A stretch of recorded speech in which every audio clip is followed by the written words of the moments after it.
tanganku dipegang teguh, tanganku dipegang teguh. Mari kita mengangkat tangan kita. Mari kita berserah kepada Tuhan sebelum kita mendengarkan sabdanya. Hati kami letakkan di mezbamu, kita tidak ambil lagi Tuhan. Kami letakkan di situ, kami tidak akan mengotak-atiknya. Hingga Engkau beracara dengan setiap kami. Tuhan, aku undang hadirat-Mu dan kuasa firman-Mu. Sembunyikan hamba di balik salib-Mu dalam nama Yesus Kristus Tuhan kita. Haleluya. Amin. Pesan yang saya bawa hari ini sederhana, meneguhkan iman di tengah ketidakpastian. Sebab saya merasa keluarga Saat Teduh Bersama banyak sekali mengalami ketidaktentuan dalam hidupnya. Serba hanging gitu, semuanya sepertinya wait and see. Segala sesuatu tidak pasti. Tapi kabar baik di sini. Tuhan itu pasti. Janjinya teruji. Jangan takut, jangan bimbang, jangan ragu hatimu, jangan goyang. Ketika keadaan kita sepertinya goyah semua, biar gunung, bukit beranjak, kasih setia Tuhan tidak akan beranjak dari kita. Asal kita mau percaya, kita akan melihat kemuliaannya. Mari kita buka sama-sama di kitab Yudas sebelum kitab Wahyu. Kitab Yudas pasal 1, hanya satu pasal saja kitab itu. Ayat 17-25 saya bacakan. Tetapi kamu saudara-saudaraku yang kekasih, ingatlah akan apa yang dahulu telah dikatakan kepada kamu oleh rasul-rasul Tuhan kita Yesus Kristus. Sebab mereka telah mengatakan kepada kamu, menjelang akhir zaman akan tampil pengejek-pengejek yang akan hidup menuruti hawa nafsu kefasikan mereka. Mereka adalah pemecah belah yang dikuasai hanya oleh keinginan-keinginan dunia ini, dan yang hidup tanpa Roh Kudus. Akan tetapi kamu saudara-saudaraku yang kekasih, bangunlah dirimu sendiri di atas dasar imanmu yang paling suci, dan berdoalah dalam Roh Kudus. Peliharalah dirimu demikian dalam kasih Allah, sambil menantikan rahmat Tuhan kita Yesus Kristus untuk hidup yang kekal. Tunjukkanlah belas kasihan pada mereka yang ragu-ragu, selamatkanlah mereka dengan jalan merampas mereka dari api, tetapi tunjukkanlah belas kasihan yang disertai ketakutan kepada orang-orang lain juga, dan bencilah pakaian mereka yang dicemarkan oleh keinginan-keinginan dosa. Bagi Dia yang berkuasa menjaga supaya jangan kamu tersandung, dan yang membawa kamu dengan tak bernoda dan penuh kegembiraan di hadapan kemuliaannya, Allah yang Esa, Juru Selamat kita oleh Yesus Kristus Tuhan kita. Bagi Dia adalah kemuliaan, kebesaran, kekuatan, dan kuasa sebelum segala abad dan sekarang, dan sampai selama-lamanya. Amin. Ayat 17. Tapi kamu, saudara-saudaraku yang kekasih, ingatlah akan apa yang dahulu telah dikatakan pada kamu oleh rasul-rasul Tuhan kita, Yesus Kristus. Yudas menasihatkan agar umat Tuhan meneguhkan iman mereka. Di tengah-tengah ketidakpastian dunia, di tengah-tengah semua ketidakpastian yang ada di dalam diri kita, Yudas suruh kita merenungkan firman Allah. Dia berkata, ingatlah akan apa yang dahulu telah dikatakan kepada kamu.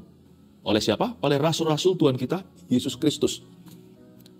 Jadi kalau kita mau memiliki iman yang kuat, kita harus sengaja untuk mengingat apa kata Tuhan atas hidup kita. Kita harus punya kebiasaan dan disiplin yang tinggi untuk merenungkan firman Tuhan setiap hari. Kebiasaan-kebiasaan baik seperti mencatat khotbah, pengajaran-pengajaran seperti ini, menotulenkan firman yang kita dengar. Bahkan di telepon kita pun ada notifikasi. Jangan hanya direnungkan, jangan hanya dimengerti, tapi kadang-kadang perlu dinotifikasi. Kita tulis ayat-ayat itu, misalkan sebagai pengingat mungkin di kertas-kertas, mungkin di agenda pribadi kita, mungkin di catatan kita, mungkin bahkan di HP kita ada reminder-reminder ayat. Bukan hanya kita perlu mengingatkan satu sama lainnya akan firman Tuhan, tapi kita juga perlu mengingatkan diri sendiri. Kadang-kadang kita juga punya kebiasaan, sebagian orang ya punya kebiasaan baik, yaitu mengirim ayat-ayat firman. Kita kirim mungkin satu hari satu ayat kepada teman-teman. Nggak apa-apa sih, saya rasa itu bisa jadi berkat. Lain cerita kalau kita kirimin setiap menit ya, jadi mengganggu aktivitas orang lain. Kita boleh saling mengingatkan. Bahkan jangan hanya saling mengingatkan. Kalau lagi kumpul gitu tuh jangan menggosip. Kalau kita kumpul sama saudara seiman, mungkin kita bisa bahas. Kemarin Rasul Tuhan kita Yesus Kristus ngajar apa? Kalau zaman dulu, Rasul. Karena para Rasul Yesus Kristus waktu itu adalah gembala-gembala sidang mereka.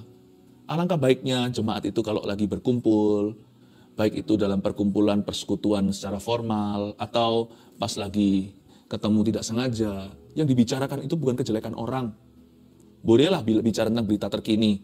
Tapi berita terkini itu nggak boleh mendominasi seluruh pembicaraan. Pembicaraan kita itu harus diisi dengan banyak firman. Ingat nggak kemarin pastor ngajar apa? Masih ingat nggak kemarin hari Minggu khotbahnya apa? Nggak apa-apa loh itu. Kita biasakan punya dialog-dialog seperti itu. Itu yang disebut ingatlah akan apa yang dahulu telah dikatakan kepada kamu oleh rasul-rasul Tuhan kita Yesus Kristus. Yesus masih mengajar hingga hari ini, tapi lewat para rasul. Di zaman modern ini Yesus masih mengajar kita melalui gembala-gembala kita. Kalau gembala kita mengajarkan firman Tuhan pada kita, itu dari Tuhan, karena sumbernya adalah Tuhan Yesus. Lain cerita kalau yang mereka beritakan itu salah, kalau yang diberitakan oleh gembala kita, oleh pengkhotbah-pengkhotbah itu sesuatu yang bukan firman, kita harus menguji segala perkara. Tapi kalau yang mereka beritakan itu adalah firman Tuhan, meskipun dalam khotbah juga diberikan tafsiran-tafsirannya, ilustrasinya, tapi coba bisa pilah-pilah, ambil apa yang berguna untuk hidupmu sebagai rema-rema dari Roh Kudus. Bicarakan itu satu dengan yang lainnya. Sehingga pembicaraan kita diperkaya dan didekorasi dengan perkara-perkara yang berguna, berdampak kekal pula. Bukan menggosip ria, apalagi fitnah. Saling mengingatkan. Kita juga perlu mengingatkan diri sendiri. Suara Kristus itu bisa terdengar lewat suara gembala kita. Lewat suara pengajar firman. Ingatkan dirimu ya. Kalau kita mau punya iman yang teguh, ya harus punya disiplin begitu. Anda mau sehat, jaga makan. Siapa di sini mau bugar, kuat? Ya harus olahraga. Coba lihat orang yang punya kebiasaan untuk exercise. Badannya jadi sehat, nggak sakit-sakitan, nggak gampang lelah. Kebiasaan kita menentukan nanti itu stamina kita seperti apa. Ini dia, kalau kita mengingat apa yang dahulu telah dikatakan oleh para rasul, dahulu itu bisa tahun lalu, bisa bulan lalu, bisa baru minggu kemarin. Kalau kita itu mengisi diri sendiri bukan dengan sampah, tapi kita isi diri kita dengan firman dan rema, niscaya pastilah iman kita akan semakin kuat, bukan semakin lemah. Meneguhkan iman di tengah ketidakpastian itu dengan mengisi diri akan firman. Sebab mereka telah mengatakan kepada kamu, ayat 18, menjelang akhir zaman akan tampil pengejek-pengejek yang akan hidup menuruti hawa nafsu kefasikan mereka. Ayat 18 diperingatkan oleh para rasul saat itu. Bahwa nanti di akhir zaman akan tampil banyak pengejek, bahasa Inggrisnya mockers. Mereka mengejek apa sih? Pengejek itu termasuk haters. Termasuk orang-orang yang kepahitan. Orang-orang yang motivasinya dan metodenya salah. Bukan hanya itu, termasuk gossipers. Orang-orang yang iseng mulutnya. Menjelang akhir zaman semakin banyak orang-orang yang mereknya beginian. Mereka akan hidup menuruti hawa nafsu kefasikan mereka. Kefasikan di sini adalah fasik lidah. Bukan fasih lidah. Kalau fasih lidah itu pinter ngomong. Nggak apa-apa sih, asal digunakan untuk kemuliaan Allah. Tapi fasik lidah itu salah ngomong. Atau omongannya salah dan sia-sia. Menjelang akhir zaman akan tampil pengejek-pengejek. Mockers, haters, gossipers. Hindari orang-orang yang begini. Orang-orang yang suka mengejek. Selalu aja cari-cari salahnya orang. Pandai sekali untuk mengungkit kekurangan orang untuk menutupi kekurangannya sendiri. Ini yang disebut dengan character murder atau pembunuhan karakter. Pengejek-pengejek adalah orang-orang yang suka menghina. Kalau kita nggak seperti mereka. Wah, fanatik lu, sok suci lu. Kenapa? Karena mereka silau dengan kekudusan Allah dalam hidup kita. Janganlah kita kompromi demi supaya mereka menerima kita. Diterima oleh Allah. Itu jauh lebih berharga. Saya mending ditolak manusia tapi diterima oleh Allah daripada saya diterima sama semua orang tapi ditolak oleh Tuhan. Tampil pengejek-pengejek, orang-orang yang menghinamu karena dirimu tidak sama seperti mereka. Kok nggak ikut-ikutan kompromi dan ikut-ikutan berdosa? Jangan khawatir apa kata manusia. Nggak usah dengarkan setiap orang. Siapa suruh kita masukkan hati kata-kata mereka? Nggak perlulah. Orang-orang yang fasik lidah akan menghadapi tahta pengadilan suatu hari. Kita malah kasihan kalau kita mikirkan akhir hidup mereka nanti.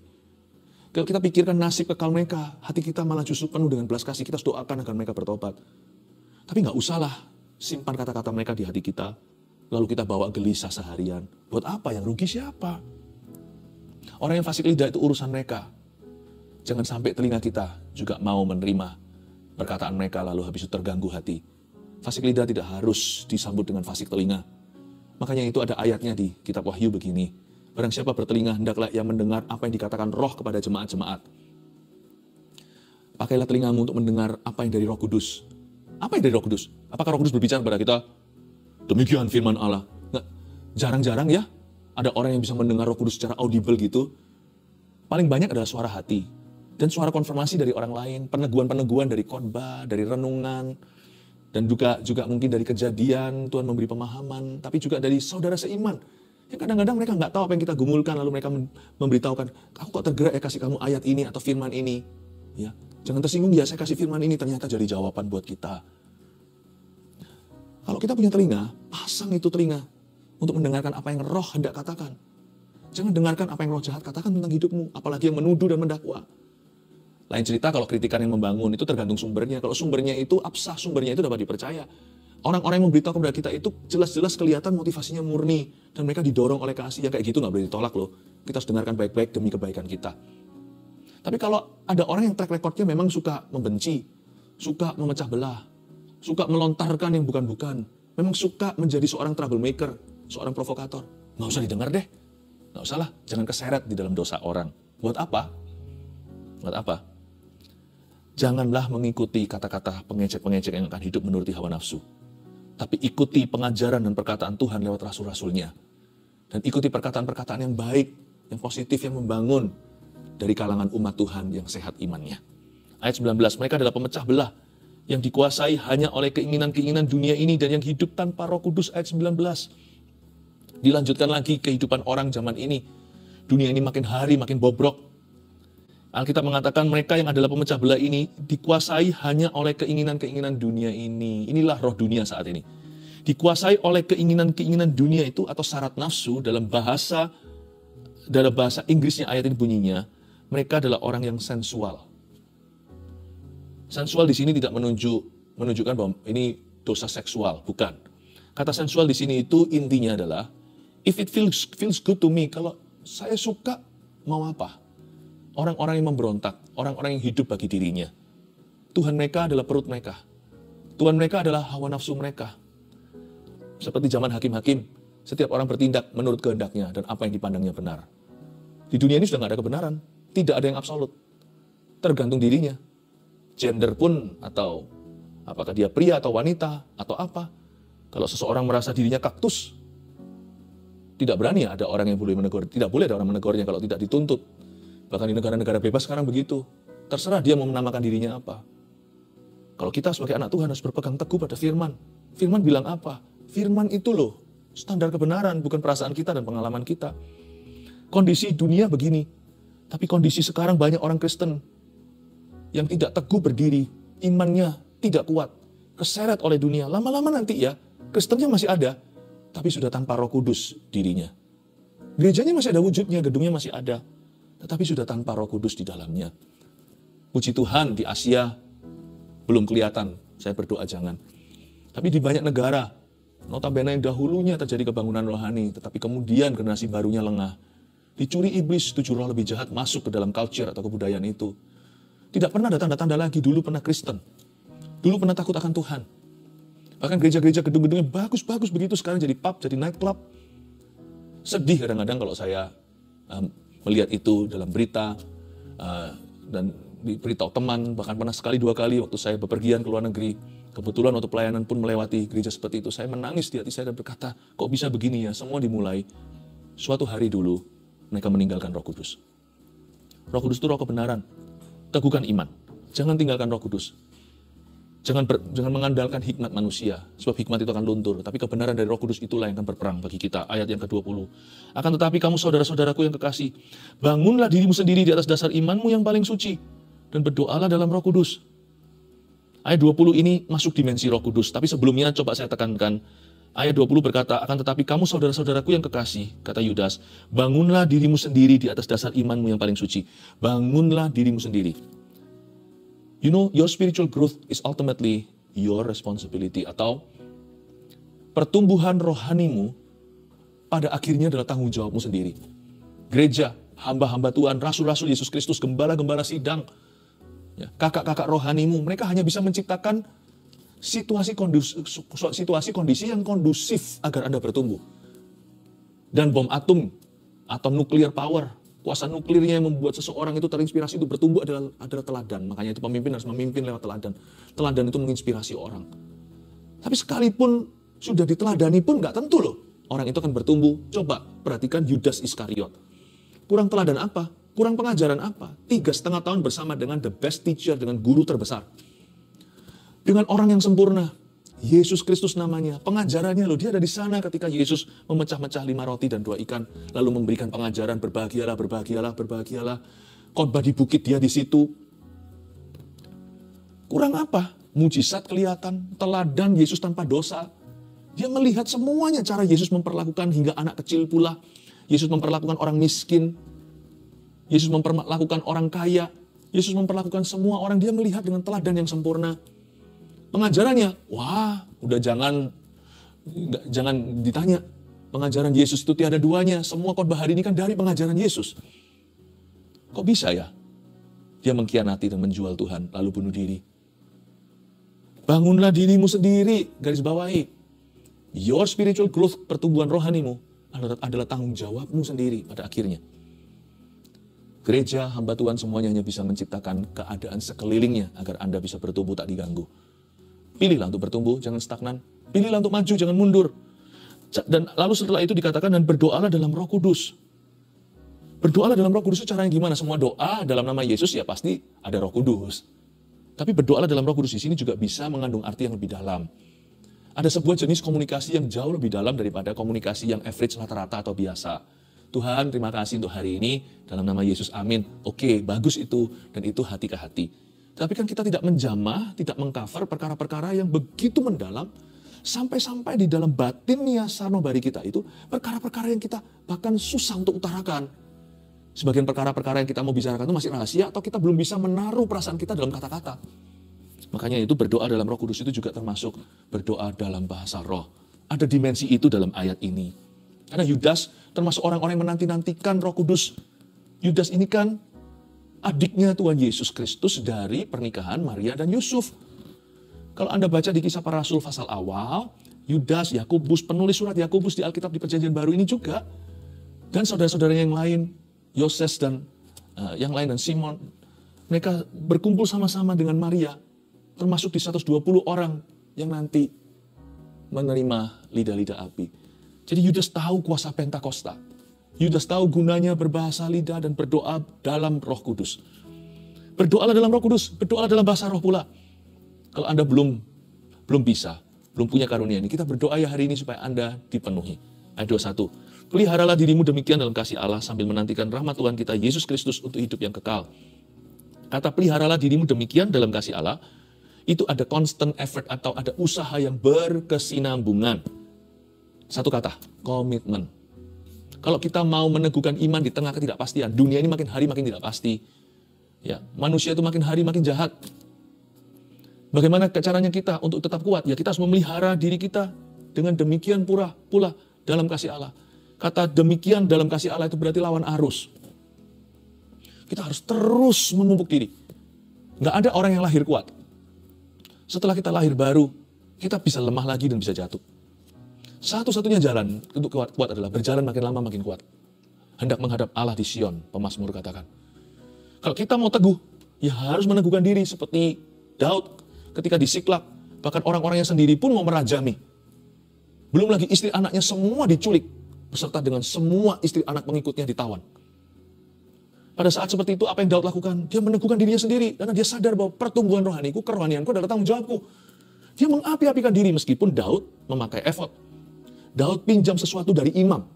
Kita bisa pinjam iman orang lain, pinjam khotbah orang lain, pinjam urapan lah ceritanya orang lain, minta bantuan orang lain untuk kita bisa lebih merasakan hadirat Tuhan, tapi pada akhirnya keputusanmu yang berlaku. Peliharalah dirimu demikian dalam kasih Allah. Ayo, bersikuku, teguhkan hati. Aku harus kuat. Dan dalam ketidakpastian, aku tidak boleh goyah. Justru aku harus semakin percaya. Bukannya justru iman itu dibutuhkan kalau kita nggak melihat. Kok aneh? Ketika kita tidak melihat, malah justru kita lemah imannya. Bukannya justru harus kuat. Buat apa kita punya senter? Kalau pas gelap, kita simpan. Senter itu bukan mainan. Senter itu justru dinyalakan. Jangan malas yang namanya jari jemari kita itu untuk arahkan ke tombol on-nya. Justru waktu gelap gulita, nyalakan senternya. Iman itu nyalakan. Waktu hidup kita mengalami ketidakpastian. Justru nanti waktu kita kuat, kita nggak akan kuat sendirian. Ayat 22, kita malah jadi berguna buat orang-orang sekeliling kita. Semoga pertama-tama kegunaan dirasa oleh keluarga Anda. Tunjukkanlah belas kasihan pada mereka yang ragu-ragu. Malahan bukan hanya kita teguh, kita juga bisa encourage atau bisa menguatkan orang lain pula. Bahkan bisa menyelamatkan mereka. Tunjukkan belas kasihan pada mereka yang ragu-ragu. sama-sama ketidakpastian. Tetapi yang satu teguh, yang satu ragu. Biar yang teguh, kuatkan yang ragu. Tuhan mau Anda jadi lebih dari pemenang. Bukan hanya di tengah ketidakpastian Anda jadi kokoh, tapi Anda bisa menguatkan orang lain di sebelah Anda. Tunjukkan belas kasihan kepada mereka yang ragu-ragu. Selamatkanlah mereka dengan jalan merampas mereka dari api. Bahkan bisa kita tuntun orang lain dari jalan yang salah. Kita benarkan cara berpikir mereka. Tuhan berkehendak, Tuhan rindu kita jadi berkat bagi orang lain. Jangan jadi pasien. Tuhan memanggilmu untuk jadi bagian dari solusi, bukan bagian dari problemanya. Tuhan mau menjadikan Anda penyembuh, bukan pasiennya. Selamatkan mereka dengan jalan merampas mereka dari api, tetapi tunjukkanlah belas kasihan yang disertai ketakutan pada orang-orang lain juga. Dan bencilah pakaian mereka yang dicemarkan oleh keinginan-keinginan dosa. Dalam ketidakpastian, kita diangkat Tuhan. Tuhan itu kalau angkat kita nggak sampai titik nol, sampai pasti, enggak. Itu bukan Tuhan. Kalau Tuhan itu pulihkan, Dia itu akan angkat kita melebihi titik nol tersebut. Kita nggak hanya dipulihkan sampai titik pasti, tapi kita bisa memastikan orang lain. Kita bisa menguatkan orang lain. Tuhan nggak pernah hanya sembuhkan kita. Tuhan sembuhkan kita agar kita sembuhkan orang lain. Itulah Tuhan. Dan kalau kita nanti menolong orang lain, kita harus penuh belas kasihan untuk mereka. Tuhan nggak mau kita fokus pada ketidakpastian. Fokus pada kebutuhan orang di sebelah kanan kirimu. Dan Tuhan akan memastikan hidupmu. Bagi Dia yang berkuasa menjaga supaya jangan kamu tersandung yang membawa kamu dengan tak bernoda dan penuh kegembiraan di hadapan kemuliaannya. Dia yang berkuasa pada akhirnya. Taruhlah percayamu ketika dunia tidak pasti. Taruhlah kepercayaanmu, berimanlah kepada kuasa Tuhan. Kuasanya itu sanggup menjaga. Saya bayangkan kuasa Tuhan itu seperti apa? Seperti orang kalau mountain climbing. Ini betul-betul yang mendaki gunung. Lalu suatu saat tangannya lagi basah, mungkin keringatan, lalu dia terselipkan, lalu dia jatuh. Dan itu turun ke bawah itu puluhan meter, jikalau bukan ratusan meter. Tapi ada tali di pinggangnya yang sudah dipakukan di titik sebelum dia mendaki tadi. Di titik tertentu. Dan itu yang menahan dia. Kuasa Tuhan itu begitu. Ketika kau jatuh, kau tak akan tergeletak sebab Tuhan menopangmu. Jangan beriman pada dirimu sendiri. Kekuatan kita terbatas. Hikmat kita juga biasa. Tapi berimanlah. Tenang hidupmu, jangan dibawa gelisah. Jangan sampai gak bisa tidur segala dan panik. Ada Tuhan. Coba katakan pada diri sendiri, ada Tuhan. Di mana ada Tuhan, saya gak keberatan berada dalam ketidakpastian. Selama ada Tuhan dalam ketidakpastian saya, hidupku pasti di tangannya. Ada tali yang mengikatkanku pada gunung batu. Saya tidak akan jatuh ke bawah dan mati. Sekalipun mungkin terselip sekali-kali, saya tidak akan dibiarkan tergeletak. Allah yang Esa, Juru Selamat kita oleh Yesus Kristus. Tuhan kita, bagi Dia adalah kemuliaan, kebesaran, kekuatan, dan kuasa. Sebelum segala abad dan sekarang dan sampai selama-lamanya. Amin. Saya percaya sampai sekarang Tuhan punya gelar yang utama adalah Juru Selamat. Dia adalah tali tersebut yang saya katakan tadi. Dia tidak akan membiarkanmu jatuh ke bawah. Taruh percaya kepada Tuhan. 3 poin bagaimana meneguhkan iman di tengah ketidakpastian agar Anda menjadi manusia yang pasti. 1, ingat-ingat terus perkataan dan pengajaran Tuhan Yesus. 2, jangan dengarkan setiap orang dan sembarang orang. Buka telinga pada sebagian orang kalau Anda tahu bahwa itu sumber yang baik, sumber yang benar. Tutup telinga mungkin kepada sebagian besar orang yang tidak perlu Anda dengarkan. 3, bangun komunikasi yang lebih dalam dengan Roh Kudus. Mari kita undang Roh Kudus untuk ambil alih hati kita yang gundah gulana. Biar Dia memberi kita damai sejahtera yang sempurna. Sekalipun serba tidak pasti, asal ada Tuhan, hidupmu pasti ada di dalam tangannya dan di dalam rencananya. Haleluya. Setiap waktu ku perlukan Roh Kudus. Genggamlah erat tanganku, ku mau hidup dalam kebenaran. Tuntunanmu, haleluya. Roh Kudus, Roh Kudus, yang ku mau selalu mendengar suaramu, hidup dalam pengurapan-Mu, hidup dalam pengurapan-Mu, hidup dalam pengurapan-Mu, hidup dalam pengurapan-Mu. Mari kita mengangkat tangan kita, biarkan teguh imanmu di tengah setiap ketidakpastian yang dalam dirimu maupun di dalam dunia ini. Tuhan berjalan bersamamu, terimalah berkat dari Allah Bapa, Putra dan Roh Kudus. Dalam nama Yesus. Amin. Amin.